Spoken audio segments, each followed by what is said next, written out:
സ്വാധ്യായ ഡെയിലി വിസ്ഡത്തിലേക്ക് സ്വാഗതം. പഠനത്തിലെ ആദ്യ ശ്രമമാണ് പരാജയം. പരാജയത്തിന് നാം ഇംഗ്ലീഷിൽ പറയുന്നത് ഫെയിൽ എന്നാണ്. അതിനെ നമുക്കിങ്ങനെ വിപുലമാക്കാം: ഫസ്റ്റ് അറ്റംപ്റ്റ് ഇൻ ലേണിംഗ്, അതായത് പഠനത്തിലെ ആദ്യ ശ്രമം. നമുക്കെല്ലാം പരാജയപ്പെടാൻ ഭയമാണ്.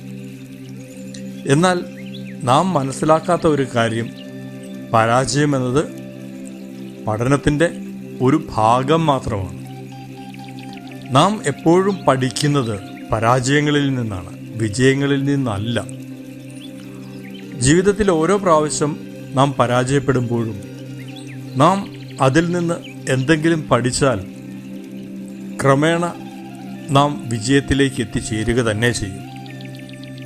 ഒരേ പരാജയം ഒരേ രീതിയിൽ ആവർത്തിക്കാതിരിക്കുക എന്നത് മാത്രമാണ് നാം ശ്രദ്ധിക്കേണ്ടത്. ഒരുപക്ഷെ വിജയത്തിലേക്ക് എത്താൻ നൂറുകണക്കിന് പരാജയങ്ങൾ നേരിടേണ്ടി വരാം. എഡിസൺ 5000-ലധികം പരാജയങ്ങൾ നേരിട്ടു എന്ന് പറയുന്നത് പോലെ. പക്ഷേ ഒരേ പരാജയം ആവർത്തിക്കാതിരിക്കുക മാത്രമാണ് നാം ശ്രദ്ധിക്കേണ്ടത്, പരാജയങ്ങളെ ഒഴിവാക്കാനല്ല. Thank you all.